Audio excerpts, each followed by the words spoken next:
Welcome to FPL Cheat Sheet Briefing, the podcast that gives you a data-driven edge in the Fantasy Premier League. It is fantastic to be here. Or, well, it would be fantastic if I hadn't spent the last 48 hours staring at the ceiling wondering where it all went wrong. I have to be honest with you right off the bat. I am struggling today. I feel like I don't need a podcast recording session. I need a therapy session. I need a couch, some soothing music, and someone to tell me that Pep Guardiola can't hurt me anymore. How are you holding up after what can only be described as the absolute carnage of Game Week 23? You know, usually I walk into the studio feeling calm, collected, ready to let the data do the talking. I pride myself on being the voice of reason, but I think carnage is the polite word for it. It is, isn't it? I'm traumatized. I think we're all traumatized. I opened my FPL app this morning just to check my rank, and I swear the screen cracked. It was absolutely brutal. We need to do a check-in here, just to, excise the demons before we get into the solutions for Game Week 24. Let's just rip the Band-Aid off. Talk to me about your team. How bad was the damage? Look, we always preach trusting the process over the immediate result. Oh, yes, that's the mantra. That is the mantra. We look at the underlying stats, we look at the predictive models, but sometimes the result just punches you in the face. My score was, let's just say it was 4. It was well below the average. And it hurts because the logic was there. The team looked beautiful on paper. I'm in the same boat. I think the collective pain of the entire FPL community can be summed up in one word, or rather one name: Haaland. The Haaland disaster. Oh, the Haaland disaster. It was a disaster. I captained him. You captained him. Probably 90% of our listeners captained him. And I know for a fact, because I saw the angry tweets, that some brave, unfortunate souls even used the triple captainship. Ugh, that's the part that really, really stings. You look at the fixture. Wolves at home for City. Wolves have been conceding chances for fun. Seemed like a lock. It did. Manchester City needed a win. It looks like a guaranteed return. The algorithm screams captain him, not because of his name, but because the expected goals data for City at home against bottom half teams is, well, it's astronomical. Yeah. And then Pep Guardiola decides to play games with our hearts. This was peak Pep Roulette. I was sitting there refreshing Twitter for the leaks, and when I saw Haaland bench, I think my heart actually stopped beating for a second. I thought it was a typo. It's the nightmare scenario, isn't it? You construct your entire week around this one asset delivering 20 points. And then the hope kills you, because if he stays on the bench, your vice captain kicks in. But no, he comes on, he plays 17 minutes. 17 minutes. And what did we get for our loyalty? What do we get for locking up 15.1 millions of our budget? 1 point. One solitary point. 1 point. If you triple captained him, you got 3 points. That is devastating. It is. And statistically, it's a massive outlier. The expected points were huge. He was projected to get 7.56 expected points. Now, for the listeners, let's break that down. That number isn't just a guess. Right? That is calculated based on his average shots per game, Wolves' expected goals conceded, and the probability of him playing at least 60 minutes. He got 1 point. That is a delta, a difference of negative 6.56. That is just variance hitting us at the worst possible time. It feels personal, doesn't it? It feels like Pep did this specifically to ruin my weekend. But it wasn't just Haaland. The whole game week was upside down. I mean, look at the Manchester United versus Arsenal game. Who saw that coming? United beating Arsenal 2-3. I was shocked, and not just as a football fan, but as an FPL manager who is heavily invested in the Arsenal defense. I've been riding the Arsenal double defense for months. Right. That was a popular strategy, doubling up on Arsenal at the back. White and Gabriel have been staples. They've been printing clean sheets. Exactly. I have both. I have Ben White and Gabriel. And because they conceded 3 goals, my defense was absolutely decimated. I went from expecting a solid 12 points from my defense to getting, well, barely anything. The data shows that clearly. Ben White was predicted to get 5.15 expected points. That prediction comes from Arsenal's high probability of a clean sheet at home. He got 1 point. Why? Gabriel was predicted to get 5.54 expected points. He got 1 point.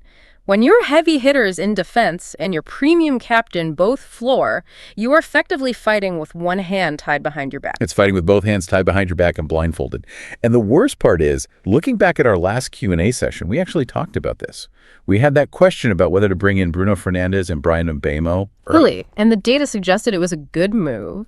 We looked at United's attacking underlying numbers, their big chances created, and it was trending upward. And I didn't do it. Yeah. I sat on my hands. I thought, no, I'll wait 1 more week. I want to see 1 more game. And what happens? Mbeumo scores 10 actual points against Arsenal.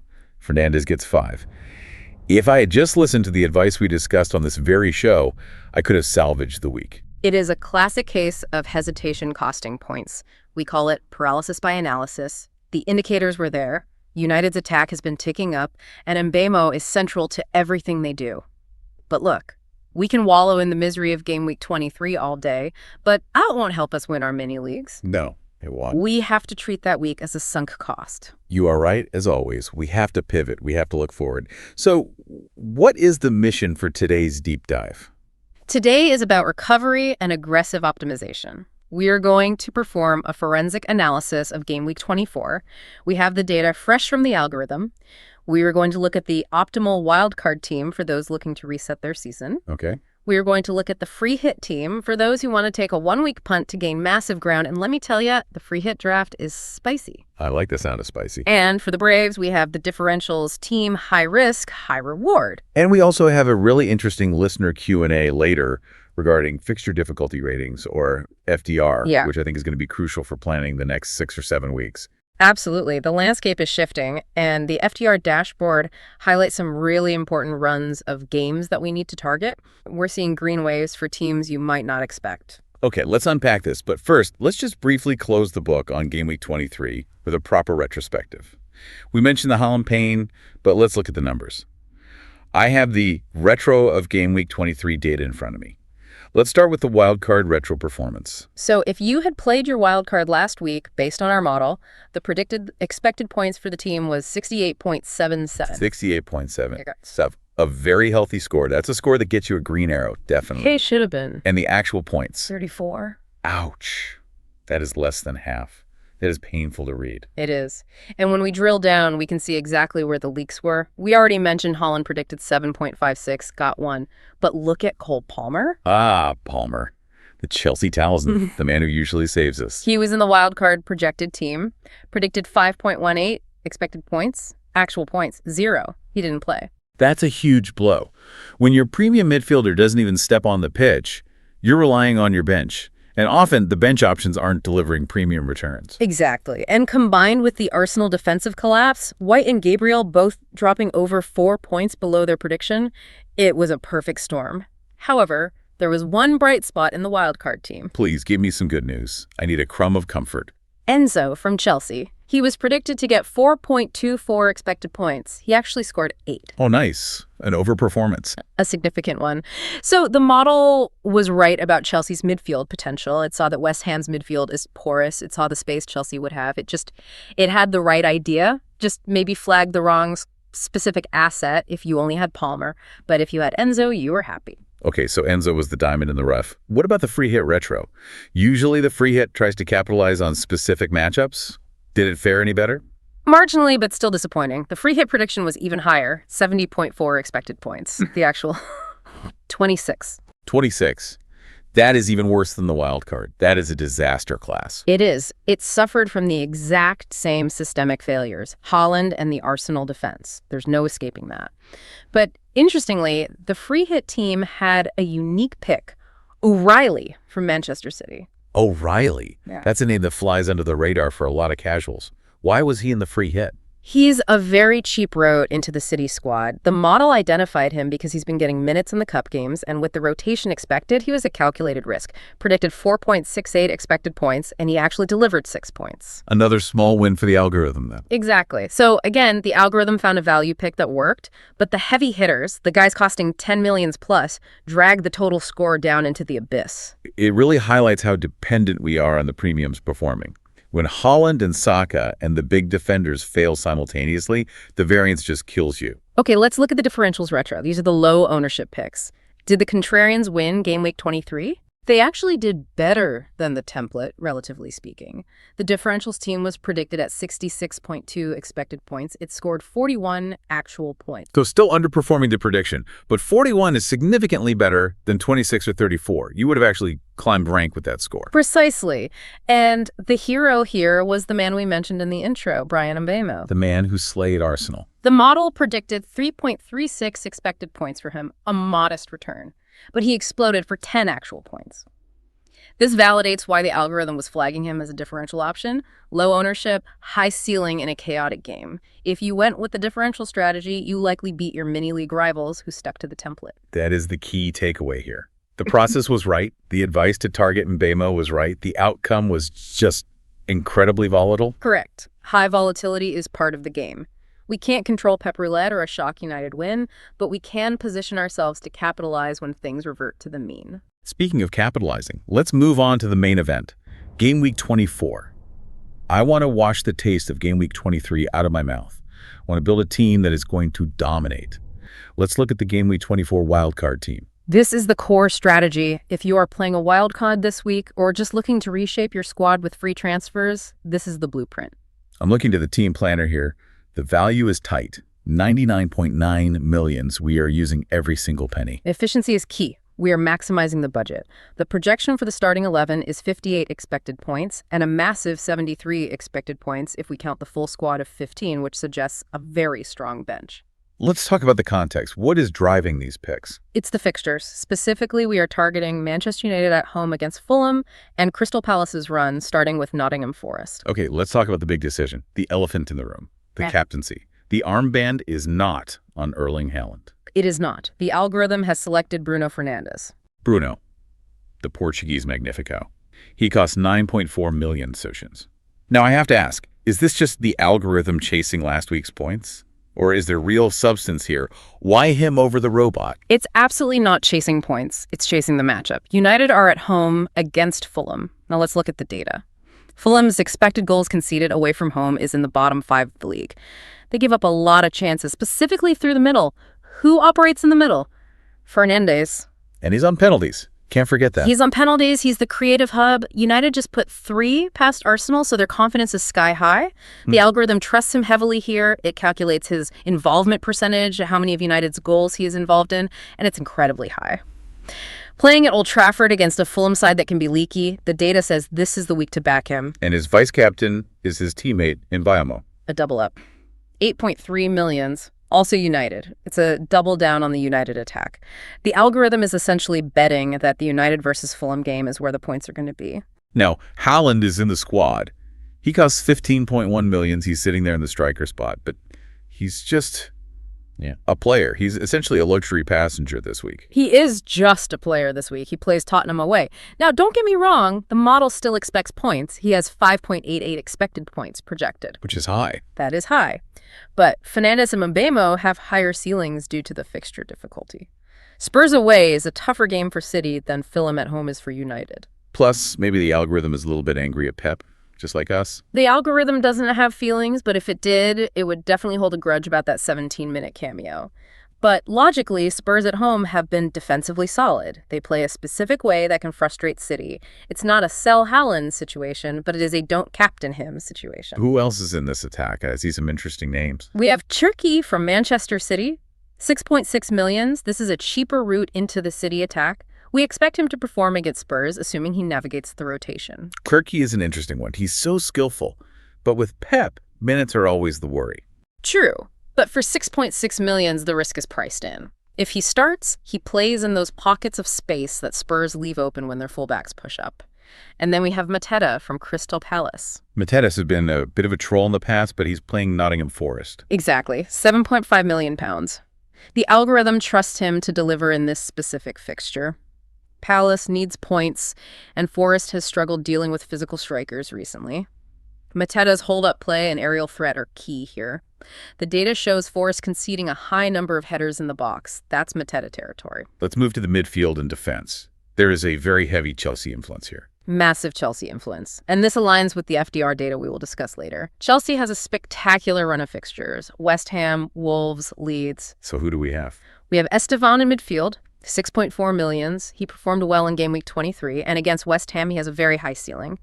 West Ham's fullbacks have been struggling with pace, and Estêvão is electric. And in defense, a double up, I see. We are doubling up. A Chimpong at 3.8 millions, an absolute steal if he starts, and Sánchez in goal at 4.9 millions. We are betting on Chelsea keeping clean sheets or at least winning comfortably in this run against West Ham, Wolves, Leeds, and Bringley. I want to pause on a Chimpong. 3.8 millions. Is he nailed on? Or is he just there to enable the budget? He's largely an enabler, but he's been getting minutes due to injuries in the Chelsea backline. At 3.8 million, you don't need him to be prime Roberto Carlos. You just need him to exist and play 60 minutes. Right. If he gets a clean sheet, it's a massive bonus. It allows you to spend that cash on Fernandes and Haaland. That feels like a smart block. Yeah. West Ham at home is a fixture Chelsea should be dominating. I also see a Brighton player in the mix, Groß. Pascal Groß, 5.5 million. This is a fascinating pick. Why him? He feels unexciting. He is unexciting, but he is reliable. The expert insight here, or rather the algorithmic insight, mentions his DEFCON points potential. DEFCON points. I haven't heard that term before. Break that down for me. Think of it like a safety net or the floor of a player. Some players are boom or bust. They get 15 points or 2. Groß is DEFCON defense. Even in tough games or scrappy games, Groß is involved. He tackles, he intercepts, he takes the corners, he creates chances from set pieces. Okay, so he just ticks along. He accumulates points even if he doesn't score a hat trick. He is a safety valve in the midfield. He prevents your game week from collapsing completely. I like that. A steady Eddie to balance out the explosiveness of Fernandes and Estêvão. Now, looking at the defense, we also have Munoz from Palace. Again, targeting that Nottingham Forest fixture. Palace has a nice little run with Forest, Brighton, and Burnley. Munoz gets forward. He's an attacking threat from the back. We've seen him pop up in the box. Against Forest, who can be narrow, the space will be on the wings for Munoz. And on the bench, this is interesting. We have Kieran Trippier. Yes, he is in the squad, but firmly on the bench for game week 24. Because Newcastle plays Liverpool away. Exactly. You do not start a defender away at Anfield if you can avoid it. The algorithm expects Newcastle to concede. Liverpool at Anfield is a different beast. But we keep him because after Liverpool, Newcastle plays Brentford, Tottenham, and Everton. It's a long-term hold, but a short-term bench. Smart. Don't sell him just to buy him back and waste a transfer. And we still have the Arsenal boys, White and Gabriel, in the squad. Yes. Despite the United loss, you don't panic sell premium defenders just before they play Leeds. You keep the faith. Arsenal is still one of the best defenses in the league statistically. One bad game doesn't erase 6 months of data.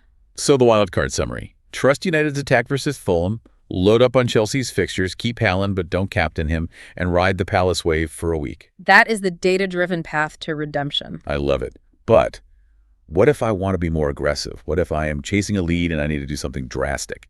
What if I play my free hit? Then we enter the danger zone, the game week 24 free hit team. I am looking at this team, and I have to stop you. My jaw is on the floor. There is a name missing, a very, very big name. There is no Haaland. No Haaland. In a free hit team, that is terrifying. Are you telling me that if I play my free hit, I should go without the most owned player in the game? Hear me out. It is the ultimate leverage play. The free hit allows you to build a team for 1 week only. 1 week. You don't care about game week 25 or 26. You care about game week 24. And in game week 24, City plays Spurs away. It is a tough fixture. By dropping Haaland, you save 15.1 million. That is a massive amount of budget to redistribute. But if he scores a hat trick... If you score the hat trick, you hide behind the sofa. But here's the logic. You take that 15.1 million and you upgrade elsewhere. Where does it go? It goes straight to Mohamed Salah. The Egyptian king. He is back. He is back from AFCON. He costs 14.0 million. He is the vice captain in this free hit team. But Liverpool, they haven't been firing on all cylinders lately. Why Salah now? No, they haven't been their best. But the data expects a reaction. They are playing Newcastle at home. Newcastle's defense has been leaky. They are conceding high XG. The algorithm expects a goal or an assist from Salah. It is betting on pedigree and fixture over recent team form. Newcastle plays a high line sometimes, and who loves a high line? Salah. So you swap Haaland, Spurs away, for Salah, Newcastle home. That is the gamble. Precisely. And because you save that extra million or so and reshuffled elsewhere, you can upgrade the supporting cast significantly. I see Ekitike in there. Yes, the Liverpool forward. 8.8 million. So you're actually doubling up on the Liverpool attack against Newcastle. You're betting that Liverpool is going to wake up and smash Newcastle. That is aggressive. Doubling up on an out-of-form attack. It's contrarian. If Liverpool clicks and they score 3 or 4 goals, you have the 2 main outlets. Everyone else has Haaland getting 2 points at Spurs. You have Salah and Ekitike getting 20 points combined. That is how you gain 30 points on your rival in 1 week. And who else? João Pedro from Chelsea. 7.2 million. We expect him to score against West Ham. Again, targeting that Chelsea fixture run. He's playing centrally. He's involved in the build-up. West Ham's defense allows a lot of shots from the edge of the box, and that is where João Pedro thrives. And I see a very specific goalkeeper pick here. Roefs from Sunderland. This is a classic free hit move. Yeah. You pick a keeper solely for the clean sheet potential of the specific week. Sunderland plays Burnley at home. Burnley at home. That smells like a clean sheet. But Roefs, who is he? He's the Sunderland keeper. He costs 5.0 million. He's not the best keeper in the world, but he faces Burnley. Burnley has the lowest expected goals away from home in the league.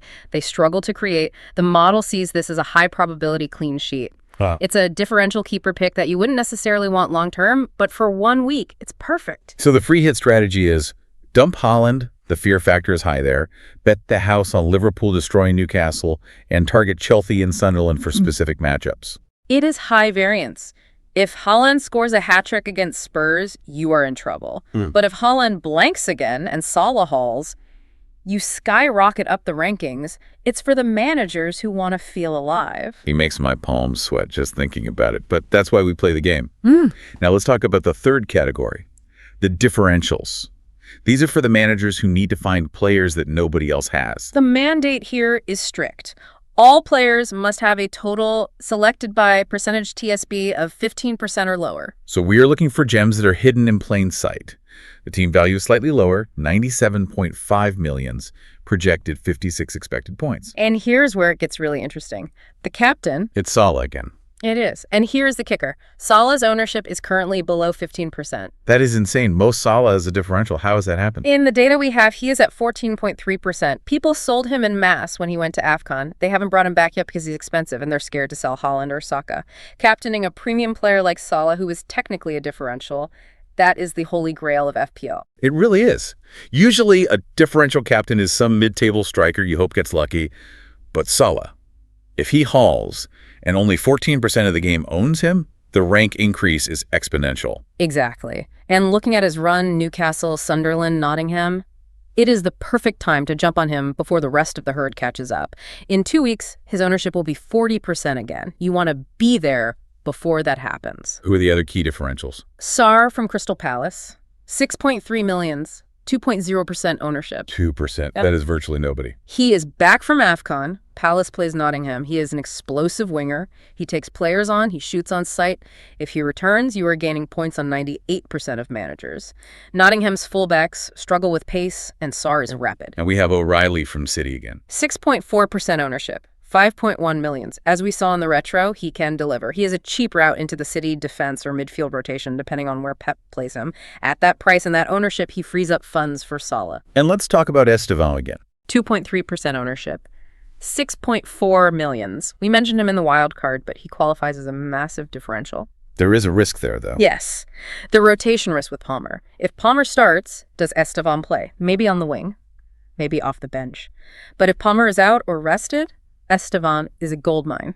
It's a gamble, but at 2.3% ownership, it's a gamble worth taking in a differential team. And Turkey. 12.0% ownership. He is on the borderline, but he is in there. Again, the pray they start in the Pep Roulette game factor applies, but his creativity numbers per 90 minutes are elite. I see Trippier here as well. His ownership is remarkably low. 1.3%. For a defender of his quality, it's criminal. Obviously, the Liverpool game is tough, but having a Newcastle premium defender at 1.3% ownership is something to keep an eye on for the future fixtures. He's on free kicks, corners, crossing all day long. So if you want to be different, captain Salah before everyone buys him back, grab Sarr at Palace, and take a punt on the Chelsea and City youngsters. That's the play. It separates you from the pack. Amazing stuff.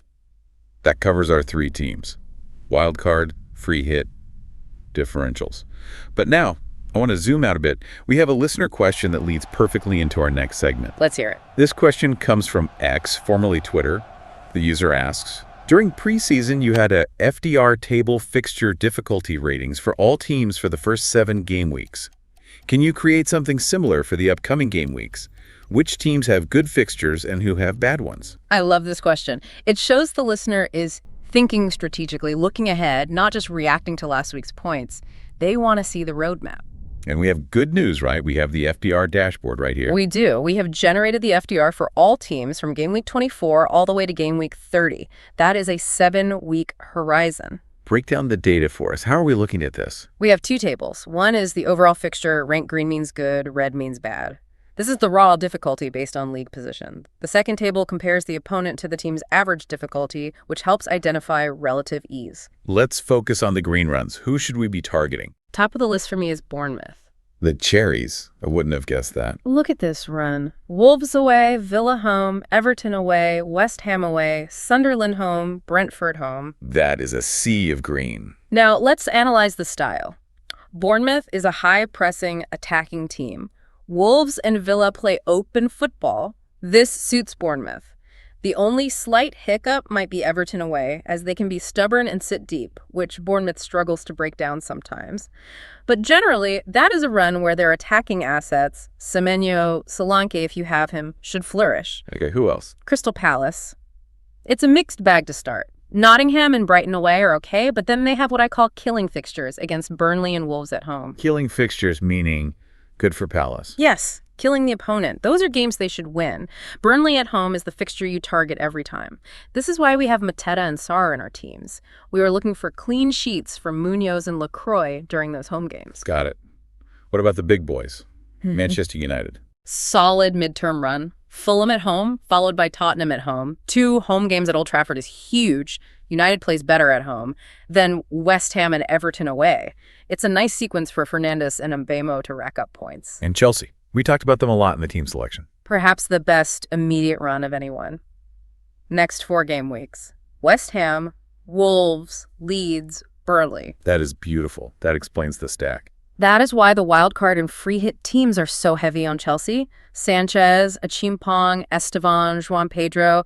The algorithm is screaming, buy Chelsea now. Yeah. If you don't have Chelsea assets for this run, you are playing with fire. And Liverpool. It's a good mix. The home games are tougher, City and Spurs, but the away games are easier, Sunderland and Nottingham.